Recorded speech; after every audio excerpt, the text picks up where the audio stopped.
Hi everyone, it's Jeff here. In this video, I will show you how to switch off the headlamp washing of the BMW by using this Creader Elite 2.0 BBA.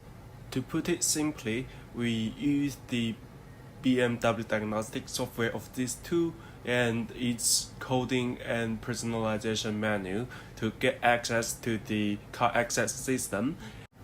After that, we only need to choose between enable or disable in the combo box and just wait until it's refreshed.